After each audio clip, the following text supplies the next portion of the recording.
Di balik gerbang megah sebuah rumah di Pondok Indah, seorang sosialita lenyap tanpa jejak. Polisi tidak menemukan apa-apa, hanya menyisakan suaminya yang berkuasa dan asisten rumah tangga mereka yang lugu.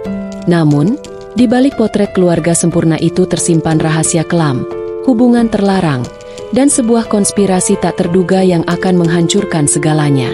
Ini adalah kisah tentang bagaimana sebuah sangkar emas bisa melahirkan sebuah pembalasan yang paling dingin. Pada kesempatan kali ini, saya akan menceritakan kepada Anda sebuah kisah lengkapnya. Sebuah cerita investigatif fiksi yang akan membawa kita menelusuri jejak misteri hilangnya Diana Prameswari, mengungkap lapisan demi lapisan kebohongan di dalam rumah tangga yang dari luar tampak begitu sempurna. Pagi itu, tanggal 14 Agustus 2025, udara di atas Pondok Indah terasa berat dan senyap. Di salah satu sudut perumahan paling elit di Jakarta Selatan itu, sebuah rumah megah berdiri kaku, dikelilingi oleh pita kuning polisi yang berkibar pelan ditiup angin pagi. Dari luar, kediaman keluarga Wijoyo adalah simbol kesuksesan yang tak terbantahkan. Dinding putih gading, taman yang terawat sempurna oleh tukang kebun profesional, dan dua mobil mewah keluaran Eropa yang terparkir rapi di garasi. Namun, hari itu, kemewahan tersebut terasa hampa, menjadi latar belakang sebuah misteri yang membingungkan. Diana Prameswari, sosialita terkemuka dan istri dari pengusaha properti Baskoro Wijoyo, telah lenyap tanpa jejak dari bentengnya sendiri. Kepala unit reserse yang memimpin penyelidikan di lokasi memberikan pernyataan standar kepada awak media yang berkumpul di luar gerbang. Kami masih dalam tahap penyelidikan awal. Tidak ada tanda-tanda masuk paksa. Semua barang berharga, termasuk perhiasan dan uang tunai, masih utuh di tempatnya. Kami meminta doa dari masyarakat dan kerjasama dari pihak-pihak terkait. Pernyataan yang tidak menjawab apapun, namun justru membuka 1000 pertanyaan baru. Siapa keluarga Wijoyo sebenarnya di balik citra publik mereka? Arsip digital melukiskan sebuah potret yang nyaris tanpa celah. Rekaman wawancara dengan sebuah majalah bisnis 5 tahun lalu menunjukkan Baskoro Wijoyo sebagai sosok visioner yang karismatik, berbicara fasih tentang etos kerja dan pentingnya keluarga sebagai fondasi utama. Tanpa dukungan istri saya, Diana, semua ini tidak akan pernah ada artinya, ujarnya kala itu, tersenyum hangat ke arah kamera. Akun media sosial Diana Prameswari seolah menjadi galeri yang memperkuat narasi tersebut. Ratusan foto menampilkan keharmonisan yang dipentaskan dengan sempurna.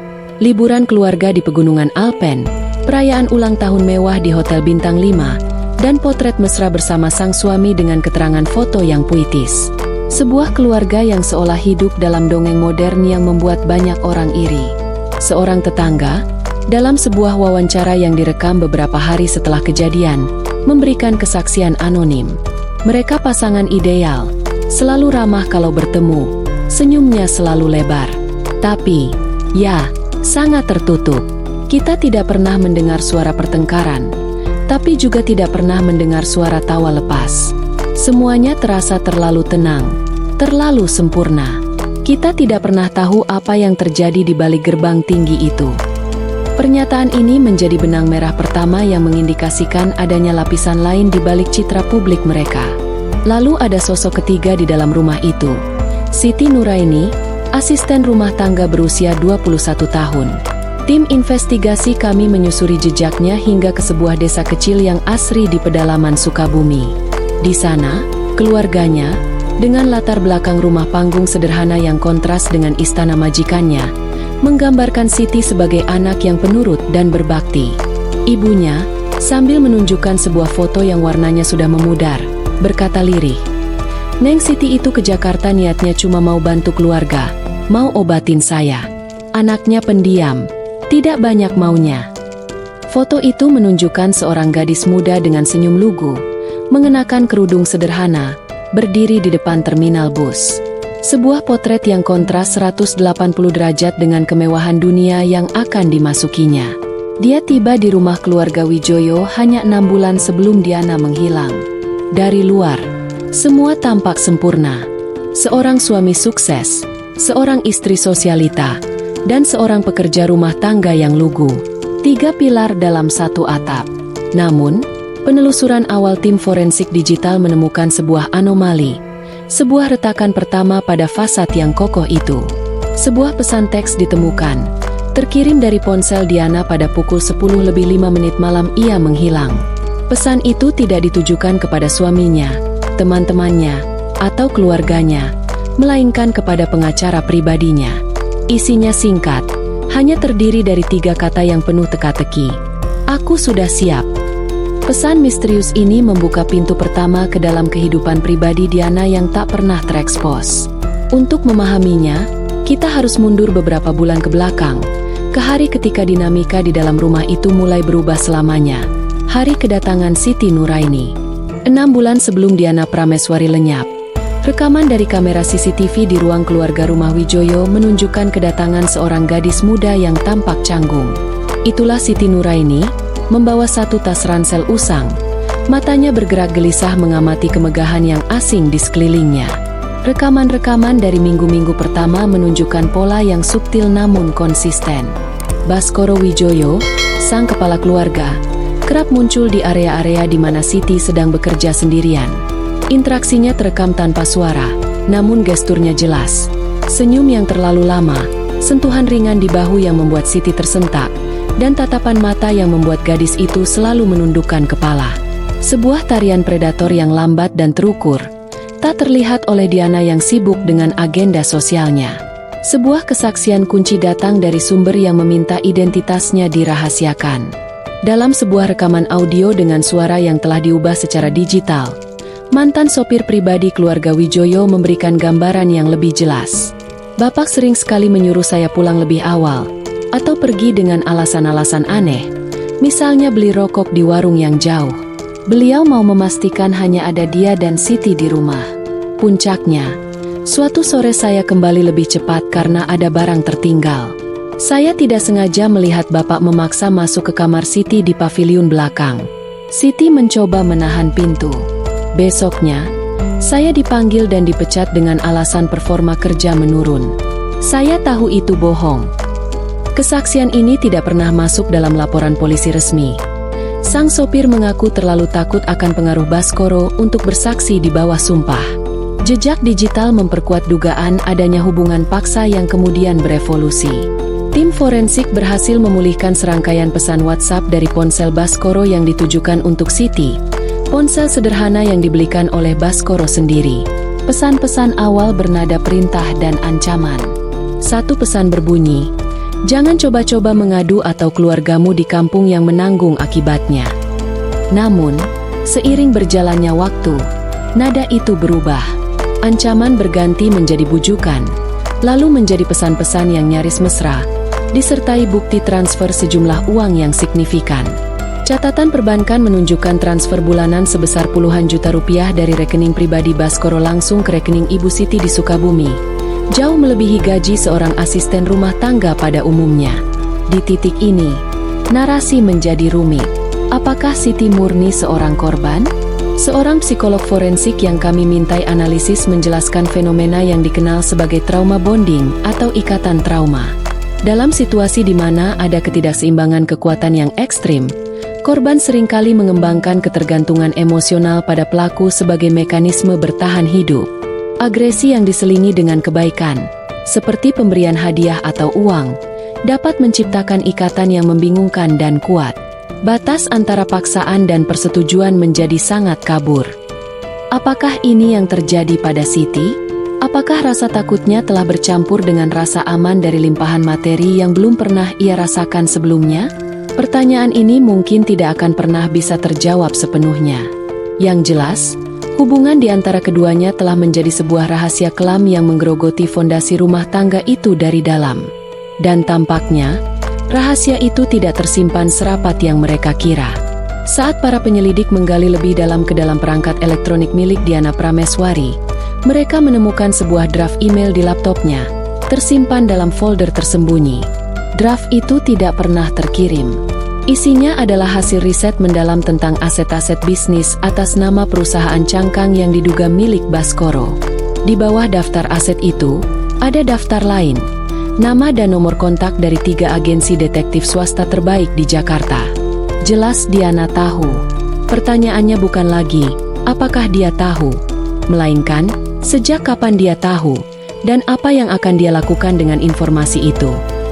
Jejak digitalnya membawa kami ke malam penentu. Malam terakhir Diana Prameswari terlihat hidup. Malam itu, 14 Agustus, penyelidikan mencoba merekonstruksi setiap menit yang berlalu di dalam rumah keluarga Wijoyo. Data digital menjadi peta jalan kami. Pukul 8 malam, rekaman CCTV gerbang depan menunjukkan mobil Diana Prameswari masuk dengan mulus. Ia baru saja pulang dari sebuah acara amal. Ia tampak lelah. Namun tidak ada yang aneh. Pukul 9:32, mobil Baskoro Wijoyo menyusul masuk. Aktivitas terakhir di ponsel Diana tercatat pada pukul 9:50. Ia menutup sebuah aplikasi berita. Sementara Baskoro tercatat melakukan panggilan telepon bisnis hingga pukul 10:04. Setelah itu, keheningan digital. Namun, dalam keheningan itu terdapat sebuah anomali krusial. Saat tim forensik memeriksa rekaman dari seluruh kamera pengawas di dalam rumah, mereka menemukan satu kejanggalan fatal.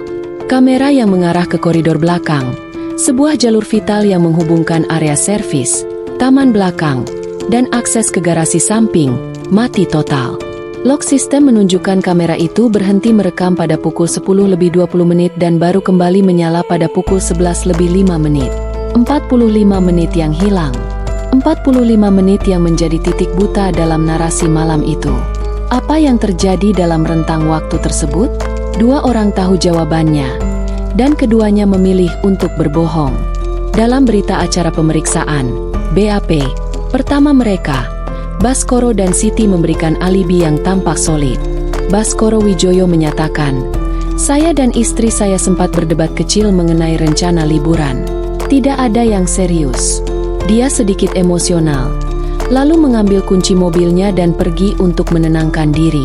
"Saya pikir dia akan menginap di rumah orang tuanya." Pernyataannya tenang dan meyakinkan. Di ruang terpisah, Siti Nuraini memberikan keterangan yang lebih sederhana. "Saya tidak mendengar apa-apa, Pak. Saya di kamar saya di belakang sejak pukul 9. Saya langsung tidur karena lelah." Dua kesaksian yang saling mendukung melukiskan gambaran sebuah pertengkaran domestik biasa yang berakhir dengan salah satu pihak pergi dari rumah. Akan tetapi, investigasi lebih lanjut membuktikan bahwa setiap kata yang mereka ucapkan adalah bagian dari sebuah kebohongan yang telah dirancang. Terobosan datang dari sumber yang tak terduga. Sebuah kartu tol elektronik dan data sistem pelacak GPS yang terpasang di mobil Diana. Catatan gerbang tol otomatis menunjukkan mobil Diana, sebuah sedan mewah berwarna putih, keluar dari kompleks perumahan tepat pukul 11 malam.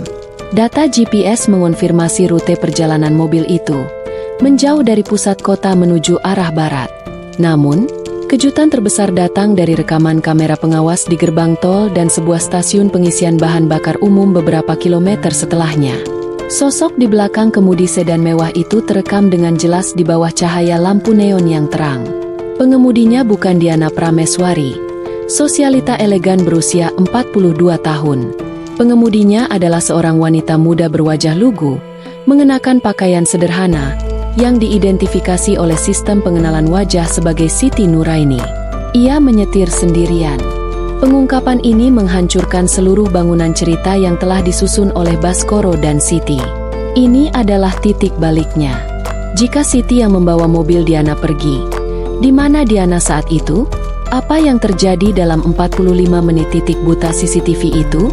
Dan pertanyaan paling mendesak, mengapa seorang pengusaha berkuasa seperti Baskoro Wijoyo mengambil risiko besar dengan berbohong untuk melindungi seorang asisten rumah tangga? Cerita yang mereka berikan kepada polisi mulai runtuh berkeping-keping. Dengan kebohongan mereka terbongkar, tekanan kini beralih sepenuhnya pada dua orang yang tersisa di rumah itu. Ruang interogasi menjadi panggung di mana kebenaran atau versi lain dari kebohongan harus terungkap. Ruang interogasi itu terasa dingin dan steril. Di hadapan bukti yang tak terbantahkan, foto Siti di belakang kemudi mobil Diana, Baskoro Wijoyo akhirnya mengubah ceritanya. Transkrip dari rekaman pemeriksaannya menunjukkan perubahan drastis dari sikap tenang menjadi panik yang terkendali. Baik, saya akan ceritakan yang sebenarnya, ujarnya, seperti yang tercatat dalam dokumen resmi. Malam itu Diana menemukan beberapa pesan di ponsel saya. Dia mengonfrontasi saya. Tentu saja dia marah. Tapi kemarahannya bukan pada saya, melainkan pada Siti. Dia turun ke paviliun belakang dan menyerang gadis itu. Terjadi pergulatan. Saya mencoba melerai. Diana terpeleset. Kepalanya terbentur ujung meja kaca. Semuanya terjadi begitu cepat. Tidak ada denyut nadi. Saya panik. Saya tidak membunuhnya. Itu kecelakaan. Menurut versi baru Baskoro, ia menyuruh Siti membawa mobil Diana pergi untuk menciptakan alibi, agar terlihat seolah Diana kabur setelah pertengkaran hebat. Sebuah narasi tragis tentang kecelakaan fatal dan upaya menutupi yang gegabah. Namun, di ruang interogasi lain, Siti Nuraini menceritakan sebuah kisah yang sama sekali berbeda. Awalnya ia diam 1000 bahasa. Namun setelah diyakinkan oleh seorang polwan, ceritanya mengalir dengan detail yang mengejutkan. Malam itu, Ibu Diana memanggil saya ke ruang kerjanya. Saya takut sekali, tutur Siti dalam rekamannya. Tapi ibu tidak marah. Beliau justru tersenyum, senyum yang sangat sedih. Beliau bilang, "Saya tahu semuanya, Siti." Lalu beliau menyodorkan sebuah amplop tebal berisi uang dan sebuah paspor. Beliau bilang, "Pergilah dengan Baskoro, mulailah hidup baru. Saya sudah lelah dengan semua ini. Saya hanya ingin bebas." Menurut Siti, Diana memberinya instruksi yang sangat jelas. Bawa mobilnya ke stasiun Gambir, parkir di area inap, dan tinggalkan kuncinya di bawah karpet mobil. Setelah itu, Siti harus pergi sejauh mungkin. Kisahnya melukiskan bukan sebuah pembunuhan, melainkan sebuah skenario pembebasan diri yang didalangi oleh Diana sendiri. Dua versi cerita yang saling bertolak belakang. Satu menunjuk pada kejahatan, yang lain pada sebuah rencana melarikan diri. Tim penyidik awalnya lebih condong pada cerita Baskoro, yang terasa lebih masuk akal dalam logika sebuah drama perselingkuhan. Namun, sebuah bukti baru membalikkan keadaan. Penelusuran riwayat perbankan menunjukkan adanya transaksi janggal dari rekening pribadi Diana Prameswari 3 hari sebelum ia menghilang. Ia melakukan penarikan tunai dalam jumlah yang sangat masif, ratusan juta rupiah, jauh di atas kebiasaan transaksinya. Uang tunai dalam jumlah besar adalah elemen yang tidak cocok dengan narasi kematian yang tidak disengaja, namun sangat cocok dengan skenario pelarian yang terencana. Berbekal informasi ini, penyidik kembali menekan Siti. Ia akhirnya mengaku ada hal lain yang diberikan Diana. "Ibu juga memberikan saya surat dan sebuah kunci kecil," bisiknya. Penggeledahan segera dilakukan di kamar Siti yang sederhana di paviliun belakang. Di bawah tumpukan pakaian di dalam lemari kayunya, terselip sebuah amplop putih. Di dalamnya, ditemukan selembar surat dengan tulisan tangan yang elegan. Tulisan tangan yang teridentifikasi sebagai milik Diana Prameswari. Bersama surat itu, ada sebuah tiket kereta api kelas eksekutif menuju Yogyakarta atas nama anonim untuk keberangkatan keesokan harinya, dan sebuah kunci kecil bernomor. Kunci dari sebuah loker penitipan barang di stasiun kereta. Dua versi cerita yang sangat berbeda. Satu menuduh adanya kecelakaan fatal, yang lain melukiskan skenario pelarian yang direncanakan dengan rapi. Kunci untuk memahami mana yang benar mungkin tidak terletak pada mereka yang hidup, tetapi pada pesan terakhir yang ditinggalkan oleh Diana sendiri. Apa isi surat itu? Dan rahasia apa yang tersimpan di dalam loker stasiun itu? Surat yang ditemukan di kamar Siti menjadi kunci pembuka terakhir. Tulisan tangan Diana Prameswari itu dibacakan oleh seorang penyidik. Suaranya menggema di ruang bukti yang senyap. "Siti, terima kasih. Lakukan semua persis seperti yang telah aku katakan. Jangan takut pada Baskoro. Dia tidak akan bisa menyakitimu lagi. Uang ini, pakailah untuk memulai hidup yang kau inginkan. Anggap ini upah karena telah membantuku menemukan kebebasanku." Surat itu adalah instruksi sekaligus surat wasiat atas kehidupan lamanya. Dengan bukti ini, tim penyidik segera menuju stasiun Gambir. Di salah satu loker penitipan barang, kunci bernomor itu membuka sebuah kotak besi. Di dalamnya, ada sebuah tas jinjing berisi lebih banyak uang tunai, sebuah paspor dengan foto Diana namun dengan nama yang berbeda, dan sebuah alat perekam suara digital kecil. Saat tombol putar ditekan, suara Diana Prameswari yang jernih dan tenang memenuhi ruangan. Rekaman itu ditujukan untuk pengacaranya. "Jika kau mendengarkan ini," suara Diana memulai, "berarti rencanaku telah berhasil. Aku tidak diculik. Aku tidak celaka. Aku memilih untuk pergi. Aku telah merencanakan ini selama berbulan-bulan." Dalam rekaman berdurasi hampir 10 menit itu, Diana menguraikan segalanya. Ia menjelaskan bagaimana ia dengan sengaja membiarkan Baskoro dan Siti melanjutkan hubungan mereka, mengumpulkan bukti dalam diam, dan menunggu momen yang tepat. "Aku tidak bisa menceraikannya begitu saja," lanjutnya. "Itu akan menjadi skandal sesaat, dan dia akan tetap menang. Aku ingin dia merasakan apa artinya kehilangan segalanya. Sama sepertiku yang kehilangan harga diri selama bertahun-tahun di sangkar emas ini." Rencananya kejam dan presisi. Ia sengaja menciptakan malam yang penuh ambiguitas, memberikan dua cerita yang berbeda kepada dua pionnya, Baskoro dan Siti, dengan keyakinan penuh bahwa Baskoro, dengan arogansinya, akan memilih berbohong untuk mengarang cerita kejahatan demi menyelamatkan dirinya sendiri, dan dengan demikian menjerat dirinya dalam labirin hukum. Siti hanyalah alat, seorang gadis desa yang dimanfaatkan dalam permainan catur tingkat tinggi. Kebenaran akhir bukanlah sebuah tragedi berdarah, melainkan sebuah konspirasi dingin yang didalangi oleh sang korban itu sendiri. Epilog dari kisah ini berjalan cepat. Baskoro Wijoyo ditahan bukan atas tuduhan pembunuhan, melainkan atas rangkaian dakwaan yang tak kalah menghancurkan, memberikan keterangan palsu kepada aparat, menghalangi proses peradilan, dan beberapa tuduhan kejahatan finansial yang terungkap dari dokumen yang ditinggalkan Diana. Reputasinya hancur. Kerajaannya, bisnisnya goyah. Siti Nuraini, dengan statusnya sebagai saksi kunci utama, dibebaskan dari segala tuduhan. Beberapa hari setelah kesaksian terakhirnya, ia menarik semua uang yang diberikan Diana dan menghilang. Jejaknya berakhir di kampung halamannya, di mana ia melunasi semua utang keluarganya sebelum pergi sekali lagi, kali ini menuju masa depan yang ia tulis sendiri. Adegan terakhir dalam dokumentasi kasus ini bukanlah ruang sidang atau sel penjara, melainkan sebuah rekaman amatir dari seorang turis Indonesia, diambil di sebuah kafe pinggir jalan di Wina, Austria, beberapa bulan kemudian. Dari belakang, terlihat seorang wanita anggun berambut sebahu, mirip Diana, sedang membaca buku dengan tenang sambil menyeruput kopi. Ia tidak pernah menoleh ke kamera. Wajahnya tetap menjadi misteri, sebuah anonimitas yang telah ia perjuangkan dengan begitu keras. Pada akhirnya, tidak ada pembunuhan, hanya ada penjara tanpa terali dan sebuah keinginan ekstrim untuk bebas. Diana Prameswari berhasil melarikan diri, meninggalkan kehancuran di belakangnya. Baskoro Wijoyo mendapatkan hukumannya, bukan atas kejahatan yang dituduhkan, tetapi atas arogansi dan pengkhianatannya. Dan Siti Nuraini, sang gadis desa, berjalan pergi dari reruntuhan, bukan lagi sebagai korban murni, tetapi sebagai seorang penyintas yang perannya dalam drama ini akan selamanya menjadi perdebatan.